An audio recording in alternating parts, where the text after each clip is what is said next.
So as people start funneling in, good evening. I was going to say good morning, but it is not morning anymore.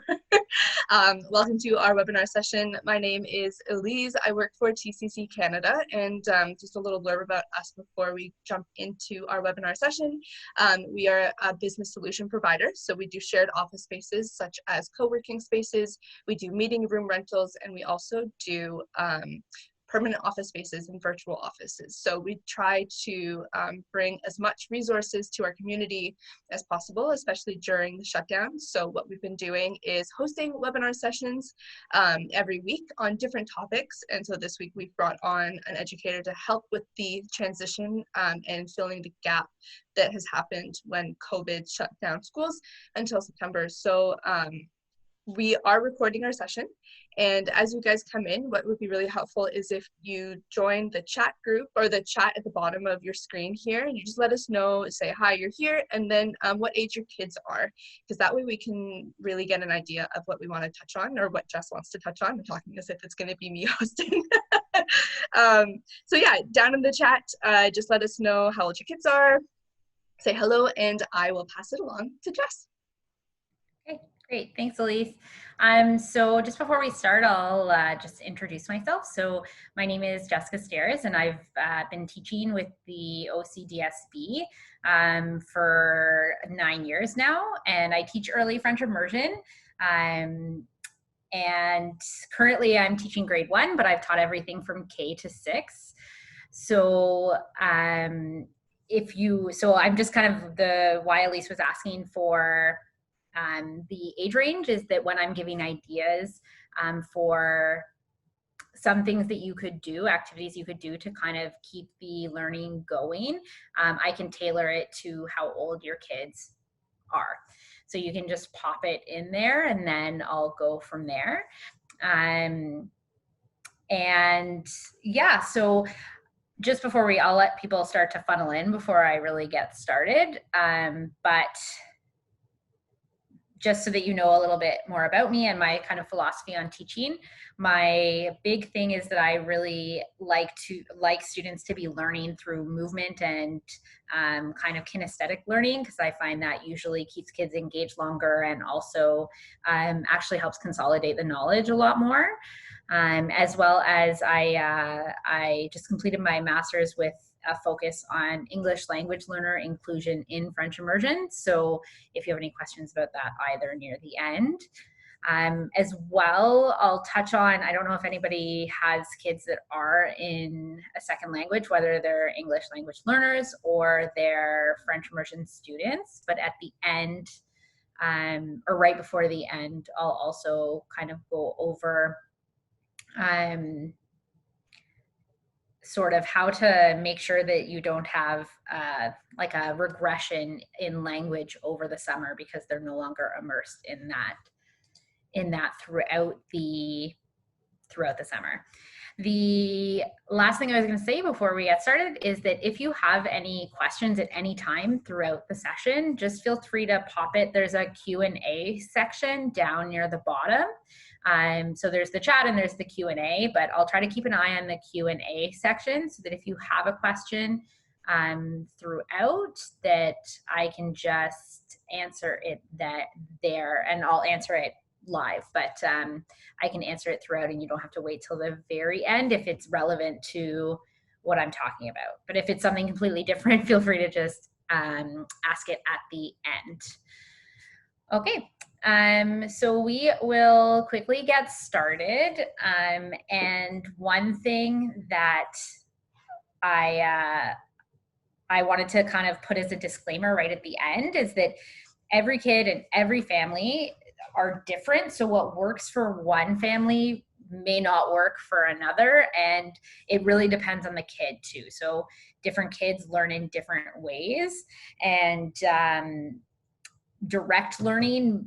So for example, sitting a kid down with a worksheet and a workbook during the summer could be great for one type of learner and a total disaster for another. And I think that's the big thing to take away, is that summer learning can't be the same as a classroom setting. So there really isn't a sit down and do this workbook kind of thing, that's something you could throw in there. But if that's your main thing throughout the summer, you may find that you're fighting to get your kids through that quite a lot for the majority of students. So I'll move on to some ideas that you could look at through the summer. I see some of the parents from my students are here. So for them, some of the ideas I've actually thrown into our online learning, but it might actually help you to see some things you could be doing at home with your kids. So I'm just going to share my screen so we can start. This little part is more of a presentation, and then the rest is kind of more Q&A. So I'll just pop it up there for a second. And I'll put it into present mode for you there. Okay, so first things first is that, like I said, the summer learning cannot replace classroom learning. They're totally different. And this is more about kind of how to weave it into your regular day-to-day stuff in the summer, things that you would be doing, because the three main pillars for me anyway of keeping things going during the summer is that they have to be active and they have to be authentic, which means they're part of what you're already doing, and they have to be fun, because really the summer is a chance for kids to re-energize and also take a break. So it shouldn't be go in terms of learning. But if you can do these three things, if they're active, authentic, and fun, then most likely you'll be able to do a little bit of it as you go on. So as I was saying, the thing about summer is that if you're looking for learning throughout the summer, it can't be a traditional style. It won't be as effective. So part of the active part is getting outside more, and that also helps. And the authentic part is the things you would do in your daily life. So I'll start really quickly just by a couple things that you could do with pre-K to kinder, but these would be good for most age ranges, to be honest, minus some of the fine motor stuff. So for those of you that, I see some parents that are in the class, so you might have done, you might have done a few of these things already. So one of them is a nature mandala. So you just take anything you can find in nature. So let's say you go for a walk or your kids are hanging out in the backyard, they can search out different things and then they make a mandala out of it. So it's really great for patterning and also for mindfulness, because mandalas in general, the pattern piece of it is really good to just help relax and let the mind chill out. And then there's also a natural, sorry, I keep pressing the wrong button there, a natural color wheel. So they can, again, go out, find tons of stuff, and then put it in Roy G. Biv order, like the rainbow order. If you have quite young ones, one thing that we often don't think about through the summer is that there are certain fine motor things that we would do in kinder that they might not do as much at home. So things like cutting and even like holding a paintbrush, those types of things are really big precursors to writing. So there's the idea I put here is the dandelion soup. So basically kids love potion play, making potions and things like that. So they would just cut it up, and then they're working on their scissors and they can stir it, and they're getting good cutting skills, because we still do get a lot of kids in grade 1 who have trouble cutting. So it is a good skill to practice. Similarly here for fine motor is the weaving. So going in and out and in and out, this is actually tricky even for primary age students. So you can just make any loom you'd like out of 4 sticks and you tie them together and then zigzag the yarn. And again, you go out, you find lots of stuff. You could be going on a hike or hanging out outside, and then you could weave them through. And then again, for fine motor, there's the wand painting. So it's just holding a paintbrush and painting sticks, but they turn into wands. So in that way, you could even, if the kids are older, they could add stuff onto the end of the wand to make it more fun as well. The only other, and you might notice all of these things are outside.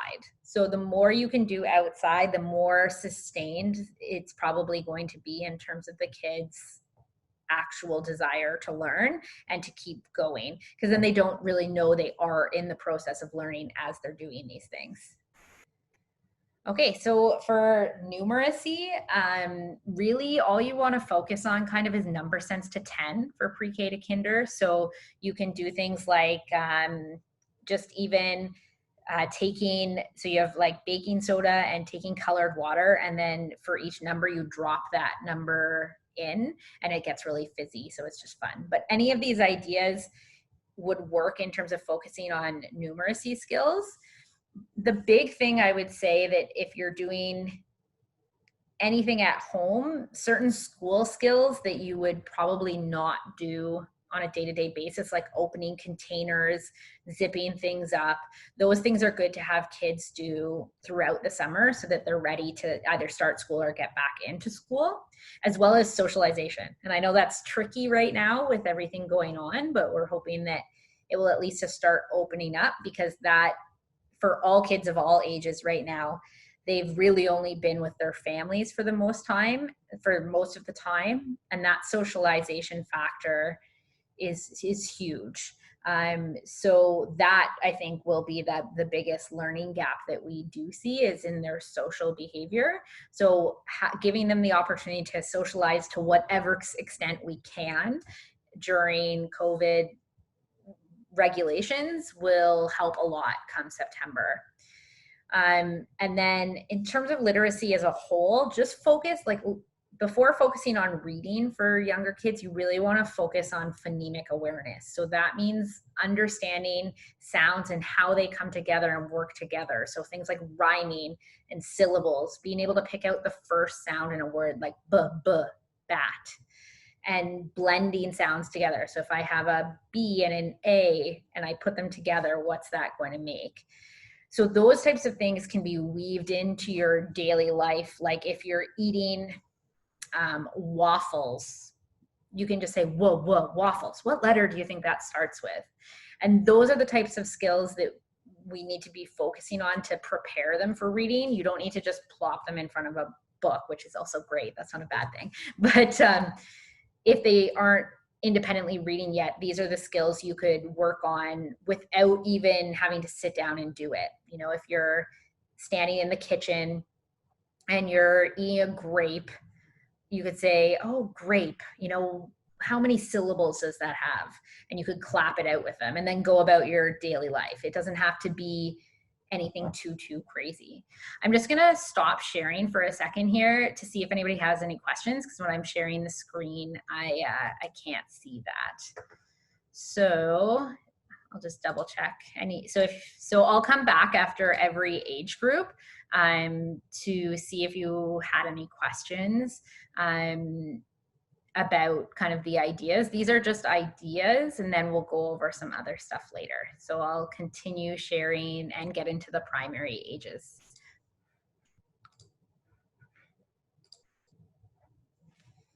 Okay, so for primary, which is grades 1 to 3, the big thing that you really want to focus on, because sometimes it can be really difficult to have a kid just sit down and read a leveled reader over and over again. So a big thing to focus on would be sight words. So those are high frequency words, and you might have seen them already from your kid's teacher, and you might have a list of them. You can also find them online in a lot of cases. Like if you, in English, they're called Dolch words. So you can just search that to find those types of words. But the best thing you can do to work on sight words is you want those to be words that I call like they're in your vault, your secure, I call it boîte de sécurité in French, but it's in your vault. So it's things you don't have to think about. You just look at them and they're there. So again, you might notice a lot of these games are active and outdoors, because as I said, that's going to be probably your most successful way to kind of weave the learning through. It can be a quick game and then they can go back to doing whatever they were doing. So there's games like having water balloons, writing sight words on water balloons and having kids throw the balloon as they say the word. There's also another version of this game where you write the words on a wall or on the ground in chalk or whatever, and then they have to throw the water balloon at it to get rid of the word. Or even just, there's like those water guns that you can also use as well. There's sight word twister. There's games like just even making up a game where, you know, they have to be a frog and there's sight words and they jump from, they jump from word to word trying to catch flies, and you could do that with any animal, right? This one over here is indoors, so it's one you can do, but you could do it outside as well, where you just stick all the sight words on the wall and the kids can throw the ball at the word as they say them. Another way for your kids that love to build is to write sight words on Duplo or Lego, and then they can build something from there, or like Jenga. So they can build a Jenga, and for every word they pull, they have to say the word. And that's a good family game as well. The picture here is just something you could do at home as well, where every letter is an action, like for example, running on the spot, doing lunges, planks, squat. And then for, if they're saying a word like the, they would have to spell it out using those actions. So they would have to go plank, and then I don't have the other letters here, but that's something you could do as a whole. So those are sight word games that you could use. In terms of math, again, it's really number sense. It's numeracy that you want to focus on. So adding and subtracting and making that as authentic as possible. So if you're, you know, eating cookies, I don't know, and you say, oh, can you give 2 cookies to your sister? How many cookies do you have left now?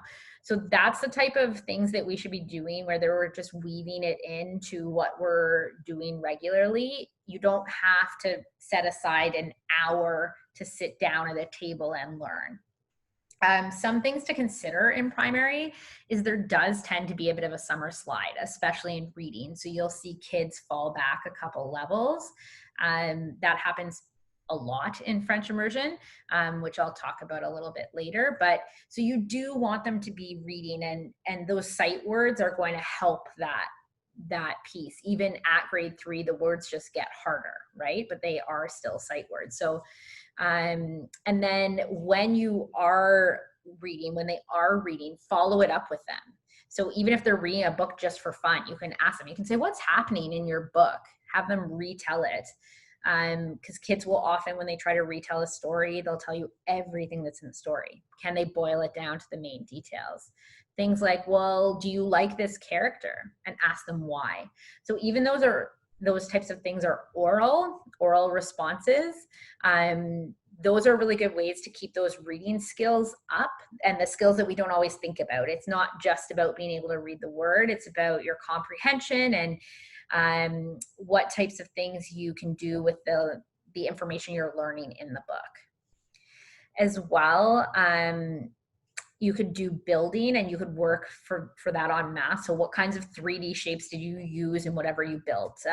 What's the perimeter of what you built? And you don't even have to measure it with a ruler. If your kids are closer to grade 1, you could have them measure it by how many, I don't know, how many paper clips, or how many, I don't know, pom-poms, whatever you have around. And then older kids can use a ruler if they'd like. If you are, I do know some museums are opening up this summer, and that's part of it too, right? Is we don't really know what the summer is going to look like, but making those types of things more purposeful. So giving them a treasure hunt before. If you know you're going to the nature museum, can you find an animal that is nocturnal? Can you find this? And you can even make it a bingo. It doesn't have to be specifically a treasure hunt. When they get home, they could make a mini YouTube video about the coolest thing that they learned, a really cool fact or something like that. And there are great museum workshops that they just have running if they are running them during the summer. So again, I'll just stop quickly to see if anybody has any questions about, so if you want to pop it in there, if you have any questions about anything specific to that age range, just let me know, and I can come back to it. So I'll just go forward and share again.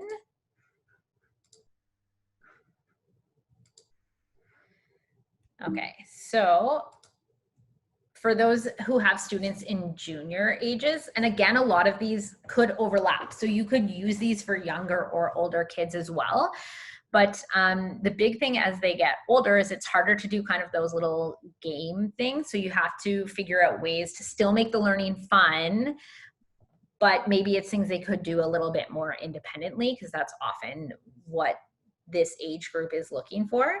So one thing, and this is something my parents used to make me do when I was about this age, is they would give me a budget, and I would have to plan what groceries we were going to buy that week based on the budget. So you're teaching some financial literacy there, but also great math with decimal movements and adding and subtracting with decimals.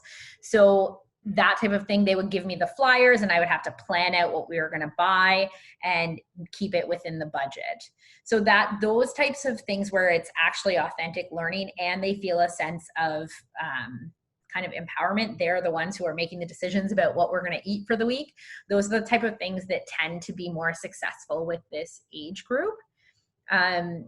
On the same vein, I'm just going to pop over here to the picture of these three girls. So the thing about reading at this age is it is usually more independent, but as a result, it can be tricky for those who don't always love reading to get involved and read on their own.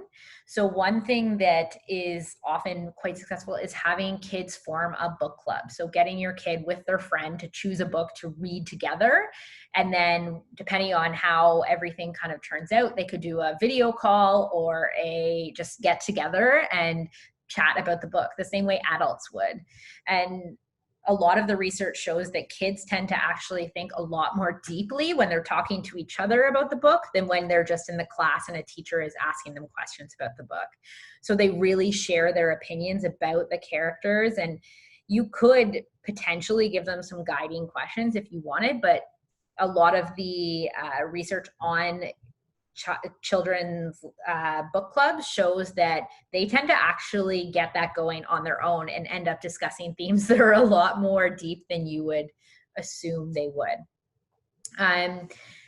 As well, I would say the number one hardest thing to get kids to do during the summer is write. There's very few kids who just want to sit down and write. So two ways that you can do that and keep them going is comic books. Those are very popular. So you can have kids create their own comic, whether you give them a template, something like this, or you just let them have at it. Like, honestly, sometimes just stapling papers together and letting kids go is more successful than giving them actual direction during the summer. As well, setting them up with a pen pal. So this could be somebody that they know. It could be a friend in the city, or it could be somebody else. But that type of writing, again, they're writing to appear and not because their parents have told them to write, tends to be more motivating for them.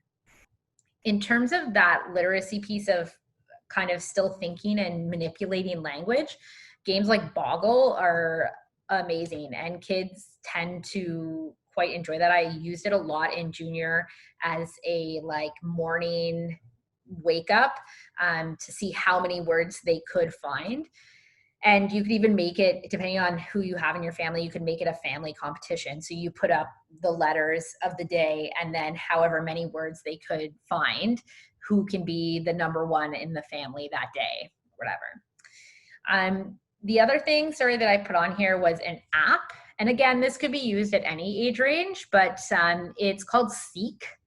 And it's run by National Geographic and the California Academy of Sciences. And it basically, you can hold it up to any plant or animal, and it tells you its species and gives it lots of information about it. So this would be a really great, again, thing to do outside, that they're not just walking by a million different plants, but actually thinking about what they are. So again, I'll just stop to see if there are any questions before I do the last one. No, so I don't see any questions. But again, if you have any questions about the actual activities themselves, just let me know. So the last one, I don't think there's many people with kids in grades 7 to 12, but I'll quickly just go over the couple ideas that I put up here. So one of them, again, this is something that my parents made me do when I was in high school, which was a stock market challenge. So my dad would say, give me a fictional $10,000 at the beginning of every summer. And then I had to research stocks and diversify my portfolio and fake invest the money and then track it throughout the summer to see if I was up or down at the end. So again, there's some good math happening there, research skills, and financial literacy.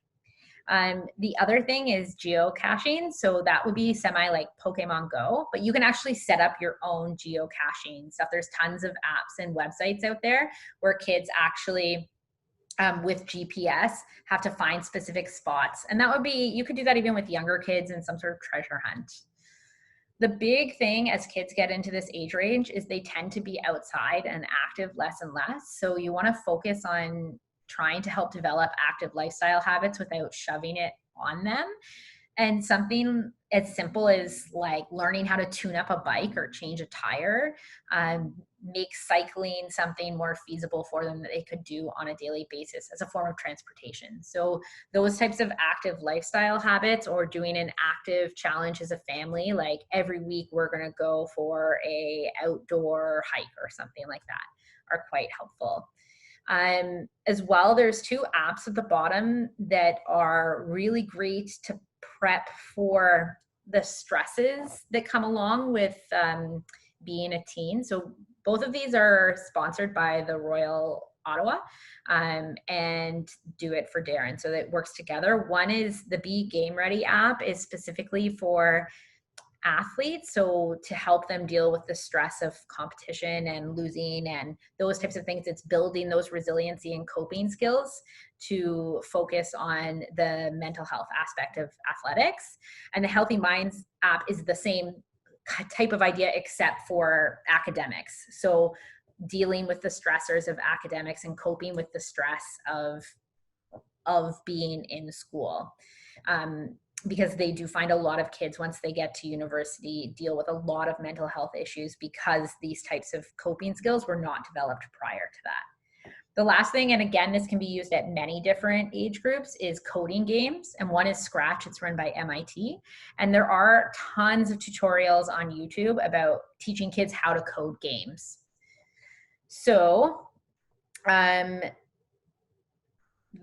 going to stop it here because the next part I'm just going to chat to you about, and then let you ask any questions that you may have.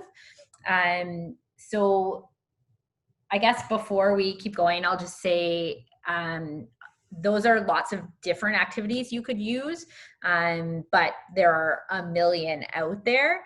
It's more just the overarching theme is that it needs to be active and it needs to be authentic and not just, you know, your parents telling you to do schoolwork over the summer. I'm sure a lot of you have experienced that sometimes kids react really differently to the parents than they do in school in terms of learning.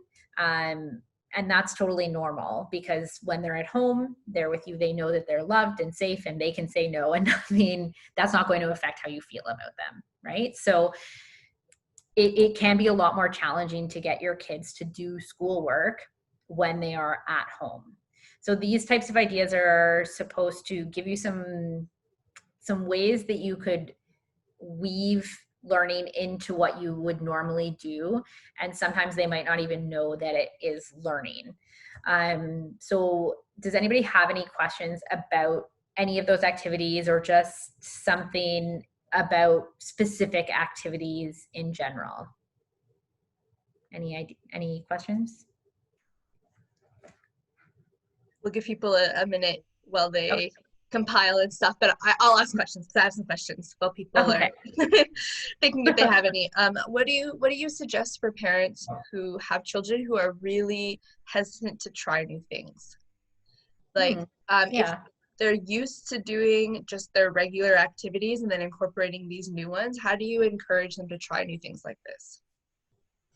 I think sometimes a lot of kids, why they are hesitant to try new things is because they have, they don't enjoy taking risks. And a lot of that can come from feeling like they might not be doing things right. So I think part of that is the mentality of like, hey, we try it. If we don't like it, we don't like it. That's okay. But we try everything once. But beyond that, sometimes it's enough just to put it out and see if they access it when they're younger, especially. With older kids, I think the less you push them to do something, the more likely they are to do it. Yeah. So, you know, if you do have older kids, giving them like one overarching task the whole summer. So for example, like with the older kids, that like stock market challenge was all my parents would give me for the whole summer. Right. And then they might offer other opportunities, but there was at least that one task that happened. Okay. But I think for kids, like younger kids, a lot of the time it's just giving them the chance to try it. And so sometimes not even watching, like actively not watching. Hiding behind the corner. Yeah. While they are, while you're putting that thing out, is often the case. Sometimes kids are more hesitant when their parents are watching than they are on their own. And then sometimes it can be even as easy as just giving them a friend to do it with. So, sorry, like I ended this club and stuff. But yeah, just to kind of give them somebody to try and fail with, because failure is not a bad thing, right? And that's a skill that kids really need to learn, and that, you know, you might try something and not like it, or you might try it and be bad at it, but that's life, right? Yeah. So a lot of these, the activities that I've tried to suggest have a lot of entry points, which means a lot of kids at many different academic levels can access them and still have success. Even if it might be challenging at first, it won't be so challenging that you just shut down. Yeah, and I think that's important. My next question is, how long is, what's a reasonable amount for a child to spend on these kind of activities? Because I have a 2-year-old, and so it's usually about 5 to 10 minutes per activity. Yeah, and I think that's all age too, because I would say if it's something sit down, like if you're literally like, okay, let's sit down and do this. Like I said, I don't know how successful that will be in the summer. Kids do need to decompress a little bit, but it would be pretty minimal, like the same way as we would say for homework, where like, depending on your grade, it's like if you're in grade 1, it's 10 minutes. If you're in grade 2, it's 20 minutes. I would say like that, and then as you get older, a little bit less, because it is summer. So in that way, I would say you probably don't want, if it's sit down at the table, you don't want to be doing more than like probably an hour a week, honestly. Like that's probably max. Yeah. Even that might not work for some kids. But if it's something like activity wise, then that's totally, you could do that a little bit longer. So for example, if you're doing a sight word game, you could throw it out there, but then let them just, if it's like an outdoor chalk game, then they can continue playing with the chalk after. And what I often find is they'll do it once, and then they'll keep playing with the chalk and doing other things, and then they'll come back to it. So sometimes just like I said, having it there is enough that they to choose to do it on their own is more likely to extend the time that they're doing it. Okay. Yeah, that makes sense. So it looks like we don't have any questions. So what we'll do is, if the people watching, if you do have questions later on, or you go back and rewatch this video, because we are going to be posting it to our resource page. Oh, I do have more, Elise. Okay. But that Yeah, they can always get in touch with you if, yeah. Yeah, okay, perfect. Yeah, sorry, the next section was just specifically about maintaining second language skills over the summer. So in that case, you just want to make sure really the biggest thing for the summer slide in terms of second language skills, especially if you're in French immersion or even an English language learner, because you're not immersed in the language. Something you might find is you really have to focus on the oral language, the listening and the speaking, because that's the basis for everything else, for the reading and the writing. So the way we learn language is we start first from listening and then speaking and then reading and then writing. So if the oral piece starts to drop down, reading and writing in the second language or third or fourth language is going to be very challenging. So we often, especially in French immersion, do see a regression in skills over the summer because a lot of parents don't speak French at home, and that can be a big challenge, right? You don't want your kids to slide back, but you don't speak French, so you're not sure how to actually access that. And one thing that's really important to know is that the program is built for parents who do not speak French, right? The French immersion program was created for Anglophone parents in Quebec. And the goal of French immersion is to help students who may not have any French background speak French. So you're not really putting your kid at a disadvantage if you don't speak French. So the biggest issue is that kids often think of French as only a school thing. So if they only see French in school, they're not going to see the value of using it anywhere else. So the summer can be a really great time to kind of add in those real life moments where they have to use their second language or a third or fourth language. So if you know any other family that speaks French, that you could set up play dates or calls where they speak in French, or even any family members. Sometimes I find they're less likely to speak with their parents in French, even if their parents do speak French. But if you can find a way to make a connection for them to speak French with someone else, and the closer to their age range, the better, because that's the big thing, is that a lot of kids don't know kid speak, so kind of like slang in French or in whatever language they're learning, their target language. And so they revert back to their first language because it's more fun to speak with your friends because you have all the slang. So being able to give them opportunities to speak with other people that might have that in their target language is a great opportunity for them. The other thing, and again, this is really iffy because we don't know what it's going to look like this summer, but there are a lot of summer camps in Ottawa, day camps that run either bilingually or in French, have a French option. So that's something you could look at, even if your child is not Francophone. If they're in immersion, they would be able to understand and develop a lot of skills. And doing things like, again, we don't know, but museum tours in French. So the more you can find things that you would normally do that are in French, even if they're just listening, it's going to help a lot more than just continually having them do a French reader. We are pretty lucky in Ottawa that we have access to a lot of French opportunities.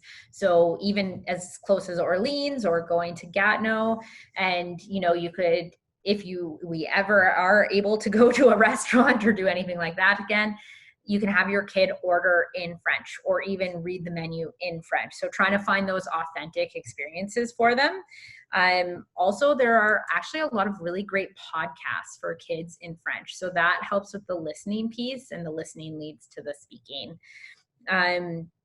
One thing that might be, so the University of Ottawa has something called a language passport, a risk-taking passport, where they put together a passport for their students that are learning a second or third language. And there are certain challenges in it. So for example, for like university students, it would be things like turn the language on your phone to your target language for 1 week, for a month, for whatever. Or, you know, speak to the librarian in the target language. So different things like that are more everyday things that you can do. And so that's something that you might be able to set up with your family, where you have put it more probably in terms of like a bingo might work a bit better, where it's things like, I watched a show in like beginning, like from season 1 to the end of season 1, even if it's like something like Magic School Bus in French, or I read a newspaper article in French for an older kid, or I listened to a podcast in French, or I spoke on the phone in French. And you can make a bingo like that, because you want to try to make sure that kids are listening and speaking in French. That should be the main focus for maintaining skills over the summer. Yes, we want to make sure they're still reading and writing, but a lot of the first language skills that you're doing will transfer. So if they are reading and writing in their first language, those skills do transfer over. So I guess in terms of, I'll just stop and ask if anybody has any questions specifically about maintaining second language skills or the summer slide as a whole. Any questions?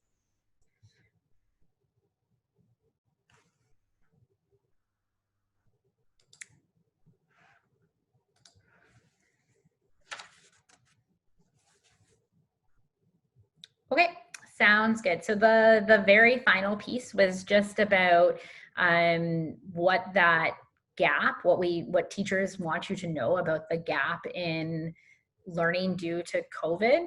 And I know a lot of parents have expressed that they are concerned about this, that their kid is going to be behind come September. And I think what's really important for you to know is that every kid is going to have a bit of a gap. So your kid is no further behind than anybody else. And every teacher knows that there will be a small gap. And so they are going to be planning for that. So there's not going to be an assumption that your kid knows every 100% aspect of what they would have come out of their grade with prior to this. There is an understanding that there will be some gap filling happening next year. Honestly, I really do not think it's going to be a huge issue trying to fill that in, because it really wasn't that we did get through about 75% of the year. And so it's more just maintaining those language and numeracy skills that will kind of help fill that gap. Like, it will help at least keep the gap like this. So when they come in September, the teacher can do this. There will be more review. There will be more focus on rebuilding some of those lost skills. But for the most part, we know that all students will have been out of school for almost 6 months in September, and we don't really know what September is going to look like. So at this point, all we do know is that we will be working on filling those types of gaps in. So I think in terms of getting rid of some of that anxiety about your kid falling behind, it's just important to know that as teachers, we are aware that it will be there, and we will be addressing it next year and filling it in, and that knowing that every kid is going to be doing that. So as a result, the teaching is going to be focused on all kids filling that gap. It's not going to be just, one kid who's fallen behind that we have to, so we leave them behind and figure out everything else. Everybody is here. We have to bring everybody here. So I hope that eased some of your stress about that, if any of you were worried about that gap. But we really are aware of it and focusing on it. So just before that's kind of all the topics that we were talking about. So if anybody has any questions about that specifically, or it's kind of an open Q&A at the end. So you can feel free to type in anything that you have questions about at all. So if you have any questions, you can pop it in and we'll go from there. Are you talking to a lot of parents at this point that are sharing and expressing, looking for resources and kind of grasping at this point, or do you find that most people are taking it day by day? Yeah, I think most people are taking it day by day, which makes sense considering we're in a very uncertain landscape. And I think too that at this point of the school year, like in terms of thinking about school, we're thinking more to the end of the year, just getting through the year. And I think a lot of parents, especially those that are working from home, it's been very challenging, right? Trying to, Absolutely. Have your kid basically learning from home while you're working from home. It's quite challenging. In fact, completely unsustainable, I think, for most people. So in that case, I think it's more just, it was earlier on, there was quite a lot of questions about what that learning gap was going to look like. And I think it's hard because we think about our own kids, but we need to remember, like, every kid in Canada has missed a lot of school. So it's kind of even across the board. There's no specific thing for each kid or each school. It's everybody missed a lot. Right. So it's more just, I think for a lot of parents, just trying to make it through the school year. Make it to the summer at this point. Yeah. Yes. No, and it's hard. It's hard. That was incredible information, like a lot of really good resources, and you have your own resources as well that you offer on, is it Teacher Pay Teacher? Is that what it's? Yes. So Teachers Pay Teachers. So my store is called Parfait en première année, if any of you are interested, but I will be putting more stuff up throughout the summer, and some of it might be useful to your kiddos in terms of learning. But again, like paper and pencil stuff in the summer is not always ideal for your own sanity as a parent. That's fair. So if anybody has questions, feel free to reach out to Jess. That's okay. Yeah. If they have questions and stuff, to reach out. Yeah, perfect.